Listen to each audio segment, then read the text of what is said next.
Bien le bonsoir à toutes et à tous, c'est Cryptéo, on se retrouve comme d'habitude pour faire, oh la vache, le point sur les news macro, éco, crypto. J'espère que vous allez toutes et tous très bien les amis, parce que pour les coups, les marchés, le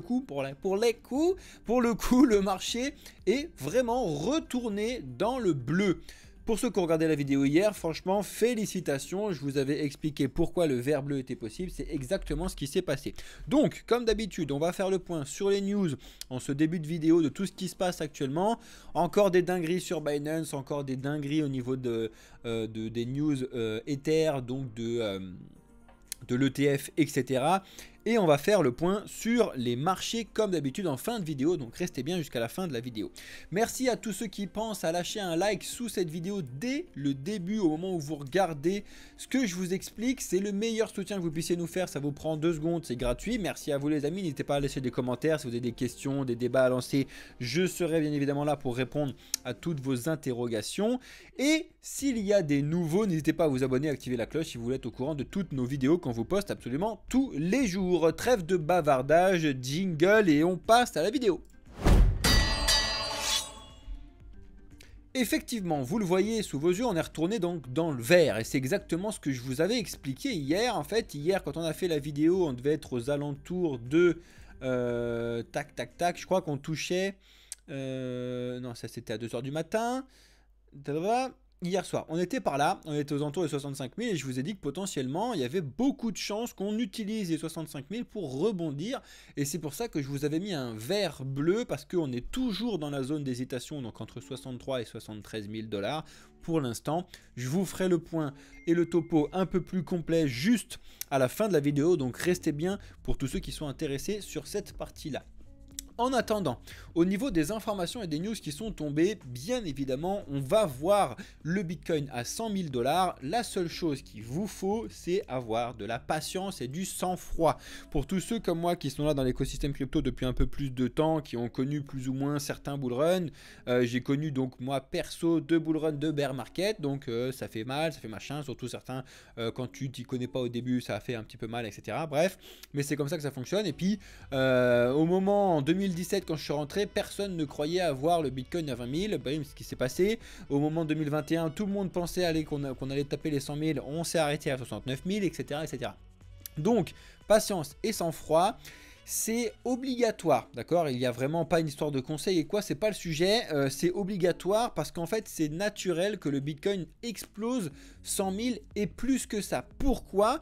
Parce qu'en fait actuellement il y a très peu de gens qui utilisent Bitcoin, vraiment très peu de gens. Que ce soit pour l'utilité que ça procure sur le paiement et du coup la liberté que ça apporte, ou alors tout simplement pour faire de la spéculation.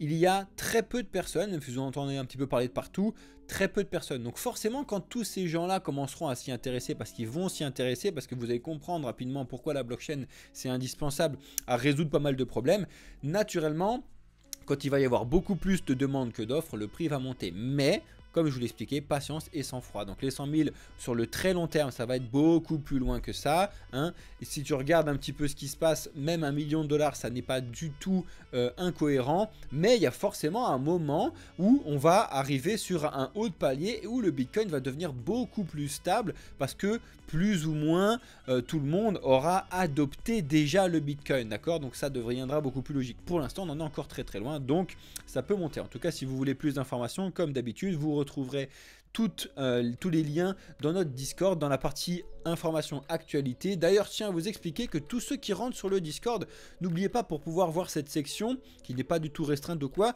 vous devez, parce que je sais qu'il y en a beaucoup qui passent à côté de ce truc-là, mais cliquez en clic droit sur notre Discord en haut sur notre nom et vous faites afficher tous les salons parce que des fois Discord il vous l'affiche pas, je sais pas pourquoi, mais bref, donc faites ça si jamais vous avez ce problème là. En ce qui concerne du coup la SEC, il y a pas mal d'informations en ce moment et surtout c'est assez inédit ce qui se passe parce qu'en fait ils ont fait une demande d'avis au public sur l'ETF Ethereum Spot. Donc c'est le document que je vous montre ici, donc qui a été posté le 2 avril et il laisse une vingtaine de jours à toutes et tous qui ont des avis sur l'ETF Ethereum Spot à leur envoyer. Donc c'est vraiment un truc officiel, etc. Et c'est assez intéressant de pouvoir faire appel au public, au peuple, pour pouvoir directement poser la question à ceux à qui ça concerne. Donc ça c'est très très bien. Faut valider un petit peu pour une fois qu'il y a des choses bien qui se passent, on va essayer de les valider. Bref. Donc ça c'était les informations sur l'ETF Ethereum Spot. Vous savez que ça c'est vraiment les montagnes russes en termes des news. On a des news qui disent c'est bon, ça va être validé, il y en a qui disent ça sera jamais validé parce que ça n'a rien à voir avec Bitcoin. Bref, on verra. De toute façon, l'histoire c'est pas de spéculer sur oui, non, merde, peut-être. On verra bien ce qui se passe. En attendant, si jamais vous voulez acheter des Ethers, des Bitcoins, que sais-je encore, achetez directement les cryptos plutôt que de passer par des ETF, ça ne sert à rien. Par contre, oui, je suis d'accord qu'il faut un minimum de connaissances sur au minimum l'utilité des wallets, la passion, l'utilisation de la blockchain, les gaz, etc., les fees, et vous allez voir que vous serez épanoui et surtout vous gagnez beaucoup plus d'argent que si vous passez par des ETF. Ensuite, pour ceux qui ne l'ont peut-être pas vu, qui n'ont pas fait attention, mais aujourd'hui, le 4 avril 2024, a eu lieu le deuxième halving du Bitcoin Cash. Alors oui, le Bitcoin Cash a eu beaucoup de volatilité et potentiellement, j'essaie de voir si je peux vous en parler en fin de vidéo, si j'ai pas fait une vidéo trop longue, mais effectivement, vous devez savoir que le Bitcoin Cash est né d'une incompréhension, enfin d'une mésentente au sein de la communauté de développement de Bitcoin en ce qui concerne les blocs, et du coup bah, ils ont fait ce qu'on appelle un fork, une copie de Bitcoin, ils ont appelé ça Bitcoin Cash, et bim, on passe à autre chose. Pour l'instant, on en est arrivé là. On est au deuxième halving, ça fait beaucoup de bruit, c'est pour ça que je vous ai, que vous avez vu que le Bitcoin Cash avait beaucoup de mouvements, que ce soit haut ou bas, parce qu'il y a beaucoup de volatilité autour de ce halving. On verra ça ensemble tout à l'heure. Ça, c'est une annonce qui... Il faut regarder ça de un peu plus loin et comprendre comment ça fonctionne. Alors MakerDAO, vous connaissez donc avec le MKR, donc qui est une... société qui à la base a créé donc le DAI, qui est un stablecoin qui est surcollatéralisé avec comme collatéral beaucoup d'Ether, de l'USDC, etc. etc. D'accord, donc c'est un stablecoin le DAI, d'accord. Et là, MakerDAO pourrait allouer jusqu'à, alors c'est pas 1 milliard de DAI, c'est plutôt 600 millions, mais au collatéral de l'USDE d'Ethena. Donc il y a beaucoup de mouvements en ce qui concerne les stablecoins en ce moment. Je vais te donner une autre grosse news d'un projet que tu connais obligatoirement, qui fait beaucoup de bruit en ce qui concerne les stablecoins. Et là c'est marrant parce que mettre un stablecoin en collatéral d'un autre stablecoin, on l'a déjà vu parce que justement ça va être là pour le coup, ça va être un stablecoin au collatéral d'un stablecoin qui est au collatéral d'un stablecoin. Pourquoi? Parce que au collatéral du DAI, il y a déjà beaucoup d'USDC. Donc si le DAI est en collatéral de l'USDE, ça veut dire que l'USDC du coup est en collatéral de l'USDE. Pourquoi je vous explique tous ces trucs là? C'est que en fait peu importe ce que vous détenez, vous devez comprendre le mécanisme de ce qui se passe derrière et vous tenir au courant des changements. Le DAI, à un moment, ils étaient très exposés à l'USDC, ils se sont vachement recentrés sur l'Ethereum. Au tout début, ils étaient quasiment à 100% sur de l'Ethereum. Bref, donc il y a beaucoup de recentrage, surtout parce qu'en fait, ils le proposent avec la DAO de Maker. Donc c'est nous, c'est vous qui décidez comment ça fonctionne. Et ça, je trouve ça très important. Donc on verra comment ça se passe. En tout cas, dites-moi si vous pensez que c'est une bonne idée, pas une bonne idée de mettre des stablecoins en collatéral de partout. Ça paraît quand même un petit peu bizarre comme solution, on est d'accord. En tout cas, vous avez tout l'espace commentaire si vous avez des questions à poser à ce sujet-là. Ça me fait vachement rire parce qu'on a Binance qui essaye très souvent de, depuis très longtemps, depuis son nouveau CEO, de se mettre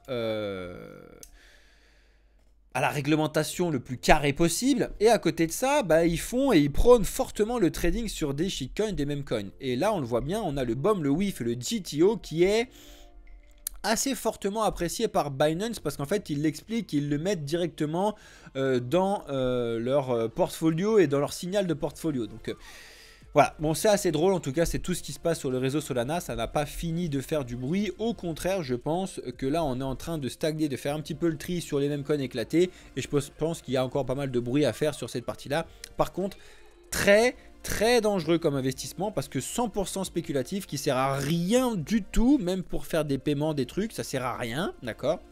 à moins de trouver quelqu'un qui l'accepte, mais c'est pas quelque chose qui a pour vocation de servir à quelque chose, hein, les stablecoins. Donc ça, il faut le savoir, c'est vraiment de la spéculation, c'est pas ce qui est prôné par l'écosystème crypto de base, pas du tout, parce que les cryptos sont moqués justement à cause de la spéculation et pas justement à cause de ce type de projet-là. Mais ils sont là, il faut vivre avec aussi, d'accord ?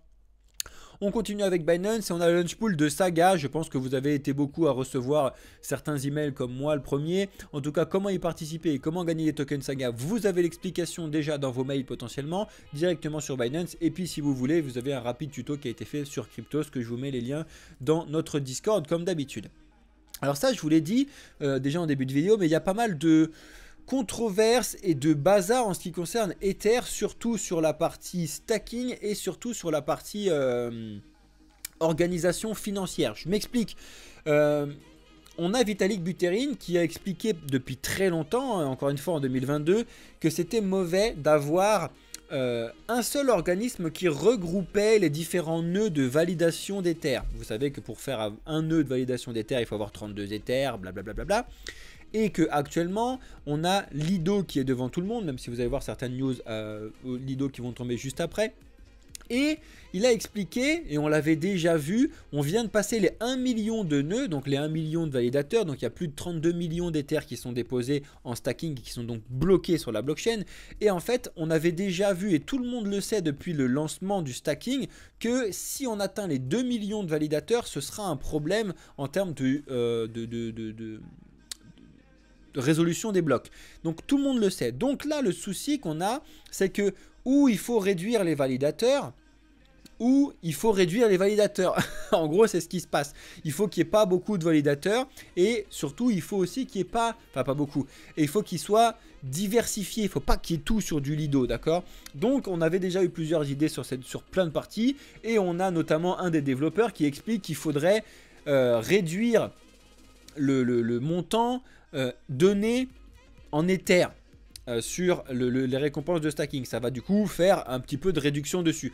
Tu as Vitalik Buterin qui explique autre chose, qui dit que les validateurs type Lido, si jamais ils ont atteint les 15% donc de validateurs global, c'est le maximum qu'ils devraient avoir. Tu vois, tu verras qu'on est au-dessus de ça, et que selon lui, si tu dépasses les 15%, ils doivent augmenter leur fees, ce qui ne donne pas envie du coup aux utilisateurs d'être validateurs sur celui-là et d'aller autre part. D'accord, donc il y a plusieurs idées. Dites-moi un petit peu comment vous pensez un petit peu ces trucs-là, mais c'est quand même des choses, on sait qu'il y a des problèmes à 2 millions de validateurs, donc il ne faut pas arriver à ce stade-là, ou du moins il faut trouver des solutions pour diverger, pour pas mettre ses œufs dans le même panier. La vache, il y a des moments où je trouve pas mes mots, des fois c'est une catastrophe. Dites-moi les mots en commentaire si vous voulez vous amuser au moment où je bug. Ça, c'est juste pour vous faire rire, parce que je sais que ça sert à rien. Personnellement, je m'en fous royalement, mais je sais qu'il y en a beaucoup que ça intéresse. Tiens, c'est qui les plus riches en crypto? Alors, vous allez voir, c'est très facile. Hein. C'est CZ qui est devant tout le monde encore, alors qu'il n'est plus PDG de Binance avec 33 milliards. Ensuite, c'est Brian Armstrong, donc le PDG de Coinbase, donc on a Binance Coinbase. Ensuite, c'est Giancarlo, qui est le CFO de Tether. Donc voilà, on reste sur les gros trucs. Ensuite, on a Michael Saylor, que vous connaissez très bien, le PDG de MicroStrategy. Et en dernier, on a Paolo, qui est donc le directeur général, PDG même de Tether. Donc voilà, c'est les plus riches. Si ça vous amusez, vous regardez leur fortune. C'est très drôle parce que ça veut rien dire, c'est des fortunes qui n'existent pas, parce que si jamais ils vendaient leurs trucs, ils auraient pu du tout ces par là, mais bon bref, on s'en fout. Tout ça pour vous dire que actuellement il y a beaucoup plus de milliardaires en crypto qui arrivent, parce que justement on a eu cette espèce de mini bull run qui a relancé les très très gros forcément, avec leurs portefeuilles qui ont triplé depuis l'été 2023. Bref. Ça, c'était un petit peu pour vous faire, vous faire un petit peu saliver en ce qui concerne l'écosystème crypto. On a toujours l'affaire de Binance au Nigeria. Alors, je vous tiens au courant. Dès que j'ai des informations, je vous les tiens au jus. Mais là, c'est une réponse de Binance directement en ce qui concerne du coup le deuxième directeur Binance qui est toujours détenu au Nigeria. Vous savez qu'il y en a un qui a réussi à se barrer. Et là, Binance, concrètement, il leur dit, ça sert à rien d'en garder un. On sait que c'est le bordel. On sait que vous voulez telle et telle chose. Libérez-le. Ça ne joue pas du tout en votre faveur sur le bazar qu'on a actuellement avec vous sur cette partie là. Voilà, donc ça continue et il faut quand même garder ça en tête, parce que ça pourrait faire un vrai bazar selon qui a raison, qui a tort, etc. et comment ça se passe. Donc ne pas oublier. Hier et depuis certains jours, je vous explique que on avait l'un, si ce n'est le plus gros airdrop de l'année 2024, si ce n'est depuis tout le temps, à savoir le projet Wormhole. Et forcément, quand il y a un très gros projet comme celui-ci, les arnaques vont très rapidement. Et vous avez ce type d'arnaque que je vous présente ici directement. Il faut que vous fassiez attention. Quand vous voyez ce genre de choses, ça sent la merde. Et que vous connaissez, pour tous ceux qui sont abonnés depuis très longtemps, quand ça sent la merde, c'est qu'il y a de la merde. Donc ça, ce type de truc, venez récupérer vos tokens gratuitement, je sais pas quoi, ça sent la merde, c'est une merde, ça dégage. Vous le mettez dans un sac et vous le foutez à la poubelle, donc ça dégage. Faites très attention, il y a énormément d'arnaques, de phishing, d'emailing, de messages, même de genre de trucs et tout. Venez, cliquez, envoyez vos adresses, machin et tout. N'y allez pas. L'argent gratuit, ça n'existe pas. Sinon, tout le monde serait dessus et du coup, bah, personne l'aurait parce que quand tout le monde, il y a... c'est personne. Bref, donc faites vraiment très attention. Faites également attention à tout ce genre de choses. Alors là, pour le coup, c'est différent parce que autant sur l'autre chose, c'est... les scams, c'est vous perdez de l'argent 100% parce que c'est une arnaque. Autant là-dessus, il y a des gens qui arrivent à gagner de l'argent. Mais 99,99999% des gens perdent de l'argent quand vous allez faire de la spéculation autour des meme coins, surtout sur les meme coins qui montent, d'accord? Et surtout sur les copies des meme coins qui sont montées. Alors vous le savez, vous avez le Dog with Hat qui a bien progressé sur Solana, qui a le token WIF, et du coup on a le Ton, donc une blockchain que vous connaissez avec Telegram, qui a essayé de copier et qui a pris le même ticker, donc le WIF, et qui s'appelle le Dog with Hood, donc avec une capuche en français. Donc c'est même pas un husky dessus, hein. Quand vous allez sur leur site internet, c'est claqué au sol, éclaté, de chez éclaté. Voilà, ça c'est leur site internet, c'est éclaté. Alors amusez-vous si vous voulez, il y a quand même 8 millions de dollars qui sont investis dessus. Forcément, ça a été annoncé en listing sur MEXC, ça a fait du bruit. Sachez que ça vient de naître, c'est né hier, c'est pas pour rien que je vous le montrer, hein. C'est parce qu'en fait, il y a beaucoup de gens qui vont se diriger là-dessus et beaucoup de débutants. Et je tiens à vous mettre en garde, si vous êtes débutant, ça n'est surtout pas ce que vous devez faire. Mais alors surtout pas. Ce qui me fait rire, c'est qu'en général, n'importe quel débutant dans n'importe quelle chose de monde entier, tout le monde le sait. Je vais prendre l'exemple que j'ai jamais pris, un truc débile. Mais si vous êtes, si vous arrivez, donc, allez, faire du karaté, d'accord? Vous allez faire du karaté, si vous voulez, c'est pour faire un exemple de truc. Vous êtes débutant au karaté, vous allez voir en face de vous un ceinture noire, il va vous déglinguer les dents. Rendez-vous chez le dentiste, bonne journée, j'espère que vous avez une bonne mutuelle. C'est très important, j'adore vous faire rire sur ce genre de truc, je sais que ça peut vous faire rire. C'est la même chose, c'est-à-dire que quand vous arrivez à faire du karaté, que vous êtes débutant, bah vous allez comme tout le monde avec les débutants et vous allez comprendre comment ça fonctionne et vous allez progresser. Et après, vous allez faire des trucs contre des gens qui sont de votre niveau. Là, c'est la même chose. Si vous êtes débutant et que vous allez trader sur ce genre de truc, et ben c'est direction dentiste directement, sauf que là, il n'y a pas de mutuelle, d'accord, dans l'écosystème crypto. Donc après, c'est des gens qui râlent en disant les cryptos c'est nul. Non, les cryptos ça n'est pas nul. Il y a comme de partout la possibilité de faire des choses rapides et du coup qui sont extrêmement risqués. Faites très attention à vous et si vous êtes débutant intermédiaire, avant d'arriver sur les trucs ceinture noire comme ce genre de truc, venez voir déjà Bitcoin Ether, d'accord? Ensuite, vous décalez et ensuite, quand vous êtes bien conscient de ce que vous faites, on avance. Mais ça va pas se faire en 6 mois, ça va pas se faire en 1 an, ça va prendre beaucoup de temps, d'accord? Sinon, après, amusez-vous, mais gardez en tête, vous l'aurez en tête, quand vous vous serez pris un mur, que vous irez au dentiste et que vous n'aurez pas de mutuelle, vous allez repenser à ce que je vous expliquais. Ah bah oui, il m'avait dit de pas aller dedans parce que je me suis pris un ceinture noire dans les dents. Paf! Dites-moi en commentaire le nombre de personnes qui sont allées voir des ceintures noires de ce type d'investissement-là hein, et qui se sont pris une pelle. Dites-moi ça en commentaire, vous allez voir que 100% des gens, bah non, 99,9999 vont me dire je me suis pris une pelle. Donc faites attention, c'est comme ça que ça fonctionne. Et ne croyez pas les gens en commentaire qui vont faire oui, moi j'ai mis là-dedans et j'ai gagné tant. Non, il y a des menteurs là-dedans, il y en a une chier. Hein, parce que voilà, je suis rentré là avant tout le monde, je suis sorti là après tout le monde. Non, ça n'existe pas. À la rigueur, demandez un petit peu les adresses de trucs et tout et de la preuve. Vous allez voir qu'il n'y a plus personne. Bonne journée. Donc faites attention à ce que vous voyez un petit peu de partout sur les réseaux. En général, ce genre de truc, ça ne marche pas. Voilà. Donc c'était vraiment la mise en garde. Désolé, je suis resté un peu longtemps dessus, mais c'est parce que c'était vraiment très important.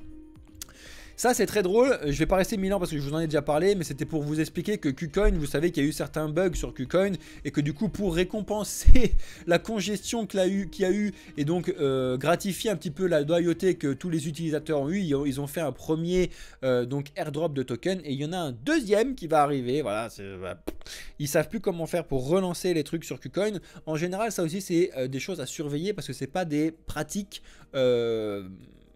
voilà, on comprend que si ta plateforme elle va pas bien, bah, tu trouves des solutions pour tu trouves des solutions pour trouver pour résoudre ton problème plutôt que de ramener des gens sur ta plateforme, ça résoudra pas le problème. Bref, on continue, on a enfin, après des années, le Lightning Network, donc le réseau qui permet d'apporter de la scalabilité, les paiements via Bitcoin très faciles, qui arrive sur Coinbase enfin avec le Lightspark. Donc si vous voulez des informations directement officielles, je vous le montre avec le Lightspark ici, qui arrive enfin sur Coinbase. Alors ça, je vous le montre vraiment rapidement. Pourquoi? Parce qu'il y en a beaucoup des projets comme ça. Et j'ai envie de vous dire, ça faisait longtemps que j'avais pas vu ce type d'information parce que la ruée vers les cartes, on l'a un petit peu passé. D'ailleurs, c'est une vidéo qui a plutôt très bien marché sur notre réseau Blockchain Capital l'été dernier, bref. Mais là, c'est Wiggle, donc des services crypto à la hauteur des plus grands, blablabla. Donc c'est Phil Mining derrière. Et en fait, c'est quelque chose qui a été la petite guéguerre des plateformes il y a de cela quelques années. Donc de proposer une carte avec du cashback, voilà, bref. Donc vous pouvez regarder les informations sur le journal du coin si ça vous intéresse. Mais bon, bah, comme d'habitude... Il y a chacun avec son envie de faire son développement, hein. Donc là, voilà, c'est t'as le virtuel, le classique, le métal, les trucs gratuits, le cashback, le machin, le truc et tout. Bon, bah ça en fait un de plus parmi les autres. Est-ce qu'il est mieux que les autres? Est-ce qu'il est plus sécure que les autres? J'en ai aucune idée, d'accord? Et personne n'en a aucune idée parce que on ne peut pas savoir, c'est un truc qui se lance au tout début, donc... on verra. Pourquoi je vous montre ça, en fait, pas pour que vous alliez dessus ou pas, ok, on s'en fout, mais c'est juste parce que je veux que vous fassiez attention à ceux qui vous prônent un petit peu, voilà, on a la meilleure carte, on a les meilleurs trucs, etc., etc. Si vous voyez le truc qui est le meilleur, vraiment avec des trucs what the fuck, là, ça rentre dans les trucs qui puent la merde, donc c'est à fuir. Si vous voyez quelque chose qui est plus ou moins logique avec quelque chose qui se tient, c'est que ça peut tenir, mais voilà. Il faut que ça vous coûte pas, et tant que ça vous coûte pas, tant mieux, hein. Voilà, moi j'avais travaillé avec plusieurs cartes, Binance, Crypto.com, je sais plus les autres que j'ai, j'avais celle de Coinbase, etc. Parce que je sais qu'en fait ça me coûtait rien d'avoir la carte, donc j'ai dit bon je la prends, je m'en fous, je l'utilise pas, je l'ai pas, mais bref, affaire à suivre, en tout cas faites attention et essayez d'en avoir plusieurs et de diversifier comme d'habitude. Voilà l'annonce qui est assez intéressante que je trouve. Pour l'instant, on n'en sait pas grand chose, à savoir si c'est un coup de com ou si c'est un truc sérieux, mais c'est ce que je vous disais tout à l'heure, les news sur les stablecoins et donc le projet que vous connaissez forcément, le Ripple va lancer son stablecoin, tout ce que vous devez savoir. Donc c'est vraiment la course des stablecoins en ce moment, hein. Ça me fait vachement rire, on verra bien ce qui se passe, mais en tout cas c'est Brad Garlinghouse, donc le PDG de Ripple, dans le cadre d'une interview, qu'il a annoncé que le XRP comptait lancer un stablecoin adossé au dollar, que ce serait un ERC20, donc sur Ether, et que le nom n'a pas encore été révélé, que ce serait au courant de l'année. Donc vous savez qu'en général, quand c'est au courant de l'année, ça va être très proche de la fin de l'année, hein, parce qu'en général, quand tu veux annoncer quelque chose en été, tu dis ça va se presser par en été, quand tu dis au courant de l'année, c'est qu'en fait ça va être à la fin de l'année. Donc on verra bien ce qui se passe, mais de toute façon, il ne se passera rien avant les résultats de la juge Torres sur le procès Ripple SEC. Donc voilà, et justement comme par hasard, pour l'instant les rumeurs diraient avoir un retour plutôt à la fin de l'année. Donc on verra bien, affaire à suivre comme dirait l'autre. Pour l'instant le XRP est un excellent stablecoin, affaire à suivre. On a des nouveaux qui arrivent, enfin des nouveaux, qui essayent de faire encore un exchange décentralisé sur Solana. Vous allez me dire, mais attends, on n'a pas déjà le Raydium, on n'a pas déjà j'ai perdu le nom dont on vous parle tous les jours. Le nouveau, c'est Phoenix, qui n'est pas nouveau parce qu'ils ont déjà levé 3,3 millions de dollars cet été, je vous en avais déjà parlé. Et là, il lève 20 millions de dollars. Donc ça continue. Pourquoi mieux que les autres ou quoi aux caisses, on verra bien ce qui se passe. En tout cas ça fera un DEX de plus. N'oubliez pas qu'on ne peut pas avoir 50 DEX non plus, hein. Le budget d'un DEX c'est d'être décentralisé. Si on a 3 c'est déjà bien. Bref, affaire à suivre. En tout cas je voulais vous le montrer si jamais vous en avez entendu parler. Et si vous le testez, bah, faites-moi vos retours dessus. Et voilà la news que je vous disais. On va finir sur cette news là avant de passer sur le point de marché. Mais effectivement sur le stacking d'Ether, on a l'Aido qui voit sa part de marché chuter sous les 30%. Alors, c'est vu comme une mauvaise nouvelle, c'est une très bonne nouvelle au contraire, comparé à ce que je vous disais tout à l'heure. C'est que ça commence un petit peu à s'équilibrer. Alors, on est encore très loin d'avoir un équilibre propre, mais ça arrive grâce et au service des gain layers et donc du restacking, notamment du Ether.fi et certains autres petits, le Renzo, etc. Mais du coup ça fait du bien parce que tu vois que ça commence un petit peu à faire quelque chose de logique, parce que fait ce que je vous montre ici, Vitalik il avait expliqué qu'il ne faut pas qu'on ait, j'ai cliqué dessus, bon on s'en fout, il faut pas qu'on ait une pool qui contrôle plus de 15%, c'est pas très bon pour l'écosystème, c'est pas grave mais c'est pas très bon, et c'est ce que je vous disais tout à l'heure, c'est qu'il faut augmenter les fees pour que ça puisse retourner en dessous du 15%, d'accord? Pour l'instant, l'ironie du sort ou pas, mais Lido avait tenté de limiter son influence. Ils avaient tenté de faire quelque chose de carré. Mais c'était le DAO qui avait dit non, on s'en fout. Donc, ils avaient voté à 99,81% contre. Hein. Bon, bref. Mais c'est assez drôle parce qu'en fait, les gens qui votent ne sont pas forcément sur l'aspect technique. Donc, affaire à suivre. Mais c'est le peuple qui vote. En même temps, si tu votes pour aller dans le mur, tout le monde va dans le mur ensemble. Ah, on a pris le mur. On sait ce que ça fait. Hop, on va changer. On verra bien ce qui se passe. C'est comme ça qu'on avance aussi. On apprend à faire du vélo en tombant du vélo. Personne n'a jamais appris à faire du vélo d'un coup comme ça. Parce qu'il faut savoir ce que ça fait de tomber du vélo pour ne plus avoir envie de tomber du vélo. Donc, je prône le fait de se prendre des murs, ça fait du bien et c'est comme ça qu'on progresse, d'accord? N'importe qui dans l'entrepreneuriat vous dira la même chose. En ce qui concerne les news centralisées macroéconomiques, donc vous savez qu'on avait le meeting aujourd'hui de la Banque Centrale Européenne, j'ai même pas regardé ce qui s'était passé parce que je suis sous l'eau actuellement, donc j'ai pas fait gaffe, donc si jamais vous avez des news intéressantes, dites-moi ça en commentaire. Demain, donc vendredi, on va avoir les chiffres du chômage à vérifier, mais c'est surtout la semaine prochaine qu'on va avoir l'inflation aux États-Unis qu'on va regarder ensemble comme d'habitude. En ce qui concerne les marchés, donc vous l'avez vu tout à l'heure, on est sur un petit vert, d'accord? Sur la journée, on est sur un petit vert et certains très gros rouges hein, sur certains trucs. Voilà, le wormhole, je vous l'ai dit, forcément qu'on a du rouge sur le wormhole parce qu'en fait, c'est l'un des plus gros airdrops. Donc, qui dit gros airdrop dit beaucoup de jetons airdrop, donc beaucoup de gens qui vont avoir envie de le vendre et de prendre des bénéfices parce que c'était gratuit au début.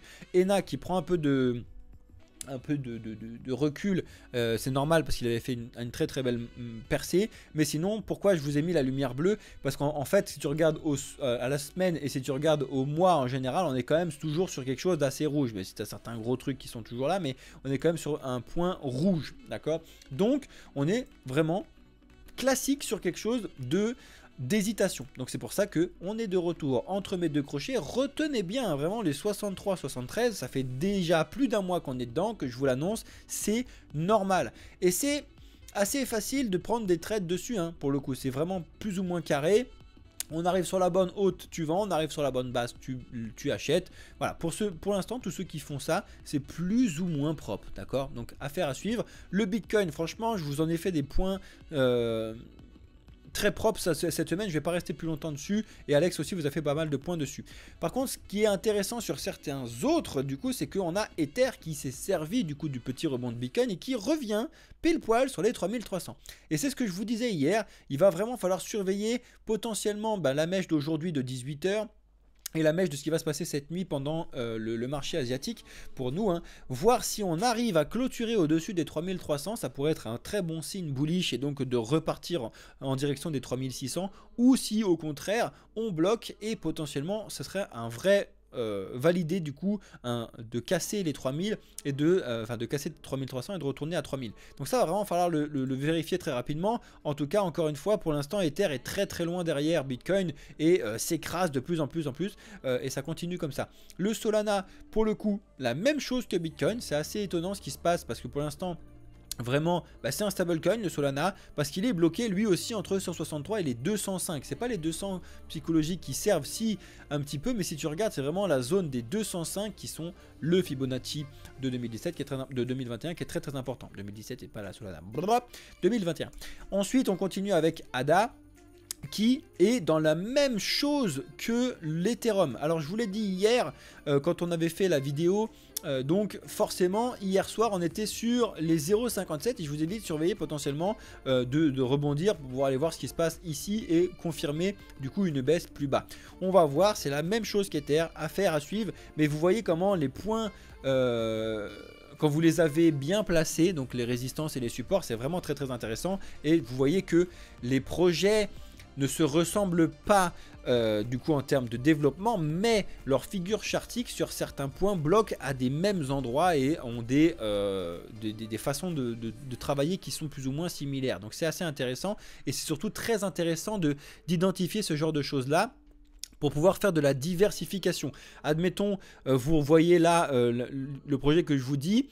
Effectivement, si vous avez pour objectif donc de jouer le rebond sur ADA et donc ça puisse repartir par le bas, vu que Ether est plus ou moins sur la même chose à 3300, plutôt que de mettre tous vos œufs sur un seul trade ou sur ADA ou sur Ether, ça peut valoir de coup de prendre l'allocation de ce trade là et de mettre 50-50 parce que c'est plus ou moins le même scénario, mais du coup ça va lisser vos risques et ça c'est vraiment très intéressant en trading. En tout cas, si vous voulez en apprendre beaucoup plus, bien évidemment vous pouvez discuter de tout ça avec Alex, et bienvenue à tous ceux qui prennent le service premium parce que c'est des choses qu'on discute avec les premiums entre autres.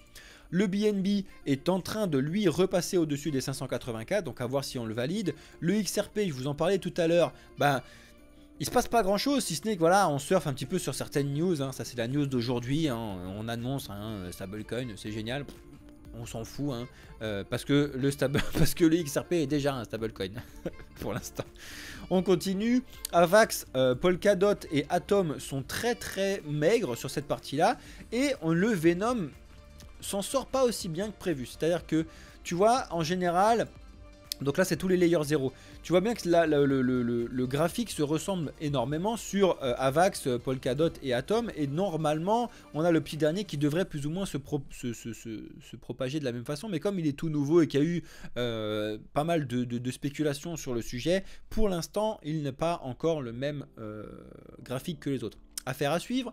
Le Matic toujours en dessous des 1, on verra bien ce qui se passe. Le Dogecoin au-dessus des 0,16. Le Floki, il se passe plus grand chose. Le PEP, il se passe plus grand chose. Le WIF, il se passe plus grand chose.